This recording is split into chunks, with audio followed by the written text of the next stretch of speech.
85% लोग ऐसे हैं जो अपने मर्जी से कभी भी स्टॉप करते हैं, रिडीम करते हैं। उन्हीं का आप अखबार में, टीवी में देखते होंगे कि डिसकंटिन्यू कर दिया, स्टॉप कर दिया, रिडीम कर लिया। 15% लोग जो है एसआईपी में, म्यूचुअल फंड में कंटिन्यू कर पाते हैं और वेल्थ क्रिएशन कर पाते हैं। यहाँ पे उदाहरण के तौर पे मैं लेता हूँ कि मार्केट तो इस तरह से चलते रहता है। जनवरी 2008 से मार्केट गिरना शुरू हुआ और यहाँ तक मार्च 2009 तक कितने लोग डर करके स्टॉप रिडीम कर दिए होंगे लॉस में, लेकिन किसी ने कंटिन्यू किया होगा तो क्या हुआ होगा देखते हैं। यहाँ पे हमने ये फेज लिया है जनवरी 2008 से मार्च 2009 तक।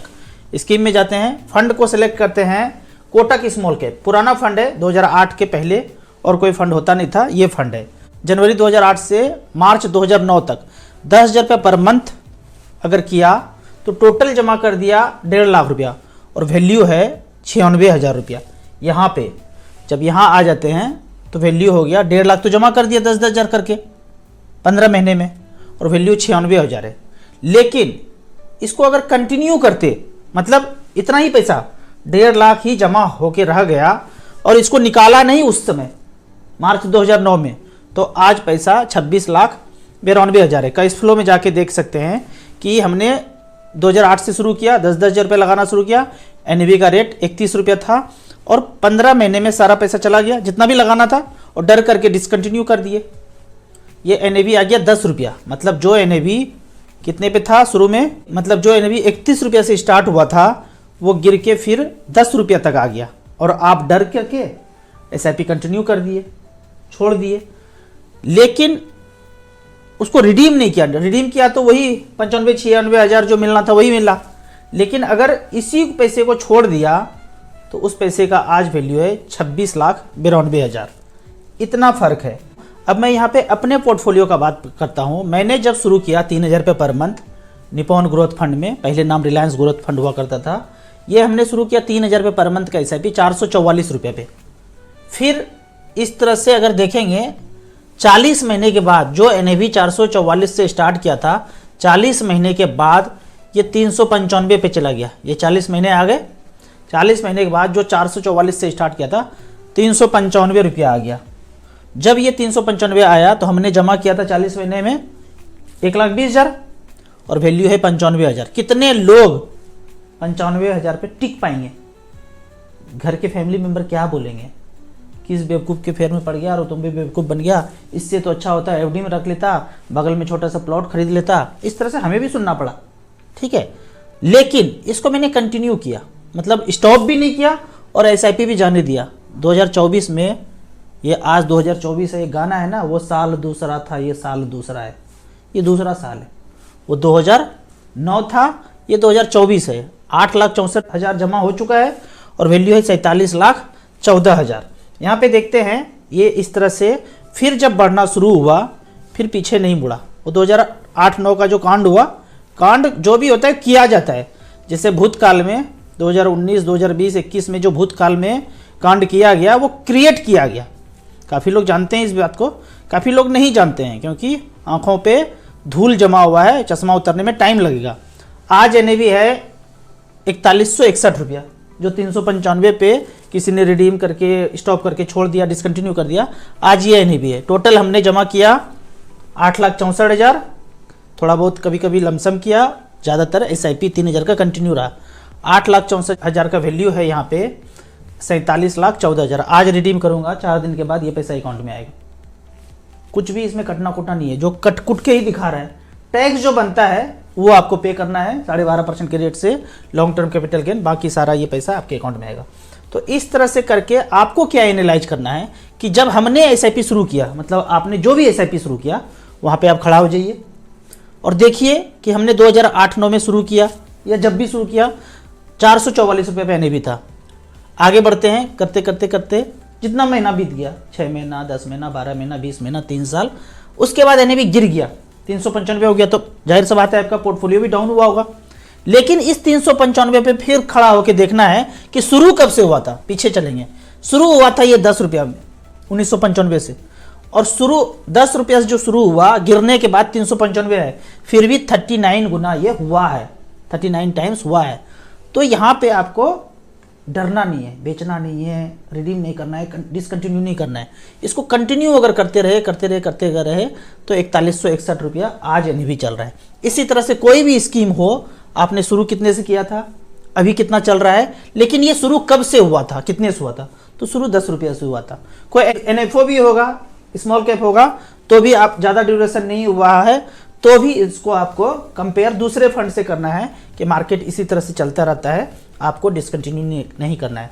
अब एक कमेंट्स का बात करते हैं। कमेंट्स में पहला क्वेश्चन देखते हैं क्या है।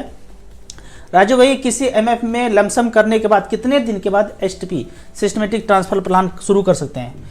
जैसे ही आपने इन्वेस्ट किया 3-4 दिन के बाद जिस दिन आपके पोर्टफोलियो में दिख जाता है वहाँ से फिर STP शुरू कर सकते हैं, SWP शुरू कर सकते हैं। ये टूल्स है, आपका पैसा है, अपनी मर्जी से कर सकते हैं, कोई बताने वाला नहीं है कि कब करना है, कितने दिन तक करना है, वो सब कुछ आपका है। टैक्स कटता है, टैक्स टूक्स का समझ लीजिए शुरू में नेग्लिजिबल रहेगा, बाद में अमाउंट बढ़ेगा तो टैक्स आएगा। 1.25 लाख तक तो साल का छूट ही है। UPI ट्रांजेक्शन में एक नौटंकी हमें पहली बार ऑब्जर्व करने मिला। वो तो पता ही था कि एक दिन में 1 लाख होता है, यहाँ पर ट्रांजेक्शन 10,000 भी बता रहे हैं। लेकिन जो हमें दिक्कत किया वो है 20 ट्रांजेक्शन के बाद फिर ट्रांजेक्शन नहीं हो पा रहा था। एक दिन ऐसा गुजरा कि 20 ट्रांजेक्शन कर लिए और 21वें ट्रांजेक्शन जो ज़रूरी था वो हम नहीं कर पाए। मतलब समझ लो कि कोई हस्बैंड वाइफ बच्चे घर यहाँ से कहीं गए हों बाहर घूमने के लिए और 20 भिखारी को अगर दान दे दिया ऑनलाइन से या जो भी किया, उसके बाद निहायत ही ज़रूरी काम बच्चों को दूध खरीदने के लिए या कपड़े खरीदने के लिए, मेडिसिन खरीदने के लिए पैसे चाहिए, तो UPI ट्रांजेक्शन बोलते हैं अलाउ नहीं करेंगे। अगर ये कैश होता तो फ्री है, कितना भी कर सकते हैं, कोई पूछने वाला है नहीं। लेकिन जैसे जैसे 20-30 साल के बाद हमारे बच्चे के बच्चे 20 के बाद 10 भी हो सकता है, ये ट्रांजेक्शन कम कर दे, 5 भी कर दे, नहीं कर सकते हो ऐसा भी कर सकते हैं, ज़्यादा बोलते हो, भंडाफोड़ करते हो, नहीं करने देंगे, बटन ऑफ कर देगा तो नहीं कर सकते हैं। तो इस तरह से करके धीरे धीरे कंट्रोल की तरफ हम बढ़ते जाएंगे। अगर ये जिस दिन पूरी तरह से ख़त्म हुआ, हम तो अभी देख रहे हैं हमारा 21वां ट्रांजेक्शन नहीं कर पाए, जेब में पैसा नहीं था, तो आदत खराब कर चुके हैं। उसने खराब किया, हमारा भी खराब हुआ। अगर ये पता होगा तो कैश रख करके ट्रांजेक्शन करेंगे तो ये वाला कंट्रोल नहीं होगा। अब म्यूचुअल फंड के कमेंट्स पे चलते हैं। सर, एक हाउसवाइफ जिसकी कोई इनकम नहीं है, ITR फाइल वगैरह नहीं करती है, मैक्सिमम कितना रुपीज़ इन्वेस्ट कर सकते हैं? 10,000 रुपये पर मंथ तो शुरू कर ही सकते हैं। 10,000 रुपया घर में काम काज करने के लिए उनको एज ए सैलरी तो मिल ही सकता है घर में काम करने के लिए, तो 10 से 15,000 रुपये पर मंथ करेंगे, कोई चक्कर नहीं है।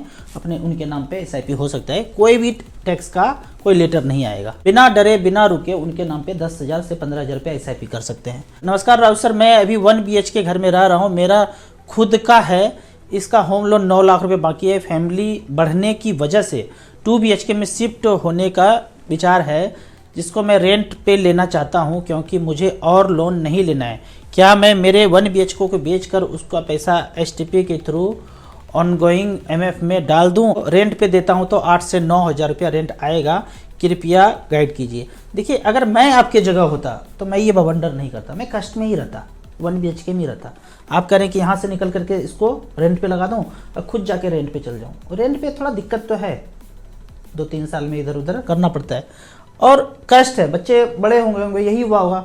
आप यकीन नहीं करेंगे, मैं 1 BHK में 5 मेंबर के साथ, पेरेंट्स, बच्चे 2, वाइफ, इसके साथ रहूँ, ऐसा करके लगभग 7-8 साल रहूँ। तो मैं ये बोलूँगा, मैं आपकी जगह होऊंगा तो मैं पहले वो पैसा बना लूँगा 2 BHK का। जिस दिन बन जाएगा खरीद लूँगा, इसको सेल करने के बाद भी इसको सेल करूँगा और जो पैसा पोर्टफोलियो को होगा उसको लगा करके 2 BHK ले लूँगा। उसके बाद अपने घर से निकलूँगा। नहीं निकलना चाहिए अपने घर से, मेरे समझ से, मैं जितना जानता हूँ मैं उतना बता पा रहा हूँ। तो मैं आपकी जगह होता तो मैं अपने घर को नहीं छोड़ता, कष्ट के साथ ही उसी घर में रहता।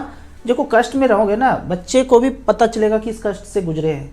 आज मैं 3 BHK लिया हूँ, सब लोग अपने अलग अलग रूम में रहते हैं, आपस में बात भी नहीं होता है। ये दौर सबके साथ हो रहा होगा, लेकिन एक घर में है तो आपस में सब लोग बात भी कर रहे हैं। उसका मजा कुछ और है। जब बड़ा घर ले लेंगे, 2 BHK या 3 BHK लेंगे, सब लोग अलग अलग रूम में हो जाएंगे पैक और कोई किसी से बात नहीं होगा। और सर नमस्कार, मैं एक स्कूल टीचर हूँ, मेरी पाइल्स और शुगर की प्रॉब्लम थी, 2 साल में बहुत ज़्यादा परेशान थी। डॉक्टर बोल रहे थे कि ऑपरेशन करना पड़ेगा। मैंने बहुत डॉक्टर को दिखाया, कोई समाधान नहीं मिला। लास्ट में आपकी बात मानकर अमित जी से ट्रीटमेंट लिया और 2 दिन में मुझे आराम मिल गया। ये प्रॉब्लम मेरे साथ भी हुआ था।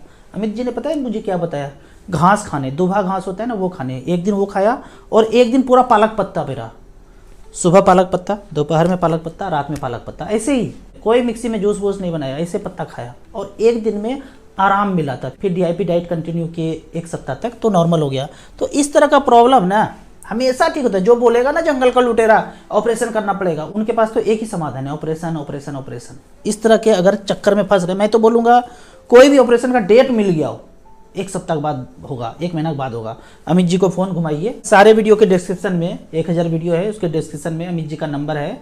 हेल्थ आफ्टर वेल्थ, वेल्थ बना लिया, अब जंगल के लुटेरे से बचना है। जाओगे तो आधा पोर्टफोलियो साफ हो जाएगा अगर फंस गए तो वेल्थ के बाद हेल्थ पे ही आना है। थैंक यू कि आपने बात माना और अमित जी ने बताया उसको किया तो प्रॉब्लम सॉल्व हो गया। अगले क्वेश्चन की तरफ चलते हैं। राउत सर, मेरा नाम अभिषेक है, रायपुर से हूँ। पापा की अस्थमा का प्रॉब्लम था, साथ में हाई BP भी था। अमित जी से ट्रीटमेंट लिया, उस दिन से मेरे पापा ठीक हो गए। आज मेरे पापा सांस फूलना, छाती दर्द, सब कुछ बंद हो गया। सब कुछ होता है भाई, किसी भी तरह का प्रॉब्लम हो, ये मत सोचना कि वो प्रॉब्लम तो वो नहीं कर पाएगा ठीक, कुछ भी हो जाएगा। भयंकर एक्सीडेंट भी हो जाता है ना अचानक में, इमरजेंसी में पहले इसी को फ़ोन करना है, बाद में ये बता दे कि नहीं भाई कहीं और चल जाओ तब जाना, ठीक है। अभी मैं पर्सनली अपने लिए एक चीज़ बताऊँ, ठंड में क्या होता था, मेरे माथे में डेंड्रफ आ जाता था और बड़ा परेशान रहता था। कब से, ये 9-10 का बात है, तब से लेके 20-30 साल से सर छुपाते फिरता था ठंड के मौसम में। अमित जी से पूछा इसका क्या सोल्यूशन है, तो बोला त्रिफला चूर्ण। रामदेव बाबा की दुकान गए, 30 रुपये का त्रिफला चूर्ण लिए, एक बार ऐसे लगाया, पूरे सीजन ठंड में डेंड्रफ नहीं आया। ये इतना सा छोटा सा फार्मूला, क्या जंगल के लुटेरों को पता नहीं होगा? पता बिल्कुल होगा, सब कुछ डिस्ट्रॉय किया मोगेम्बो ने। तो जरूर छोटे से छोटे, बड़े से बड़े प्रॉब्लम के लिए अमित जी को कांटेक्ट कीजिए। राउत सर, SWP करने के लिए 10 साल के बाद क्या तरीका होगा अगर पोर्टफोलियो 50 लाख हो जाए? 50 लाख रुपया अगर स्मॉल कैप मिड कैप में आपका हो गया तो 1% तक 50,000 तक आप SWP कर सकते हैं, या फिर उससे नीचे जितना जरूरत हो उतना कर सकते हैं। काफ़ी सारा वीडियो डिटेल में STP का, SWP का बना हुआ है, उसको आप देख सकते हैं। मैक्सिमम आप, जैसे मैं अभी स्मॉल कैप से कर रहा हूँ 12,000 रुपये पर मंथ, 20 लाख से 12,000 कर रहा हूँ, इसको ज़्यादा भी बढ़ा सकता हूँ। ये यानी कि आपका मिड कैप स्मॉल कैप में है तो मैक्सिमम 1% मंथली, साल का 12% भी ऑप्ट कर सकते हैं। सर, अभी मार्केट में गिरावट कब तक रहेगा? ये तो मोगेम्बो बताएगा भाई, इसका पता किसी को नहीं। कोई अगर बोलता है ना टीवी पे आके कि इतना तक मार्केट गिरेगा, भाई इसका जवाब तो किसी के पास नहीं है सिवाय मोगेम्बो का। कोई अगर आके बोलता है ना कि इतने दिन के बाद इतने रिकवर हो जाएगा, इस चालबाजी में आप पढ़िए ही नहीं, इस सोच में आप पढ़िए ही नहीं। बस इमोजी को थोड़ा उल्टा करके स्माइल कर दीजिए और SIP कंटिन्यू करते रहिए, दिक्कत नहीं आएगा। चिल्ड्रन के लिए कौन सा फंड सही होगा, यानी स्मॉल कैप जिसका AUM ज़्यादा है, या SBI magnum children benefit plan? ये नाम पे नहीं जाना है चिल्ड्रन बेनिफिट प्लान, आप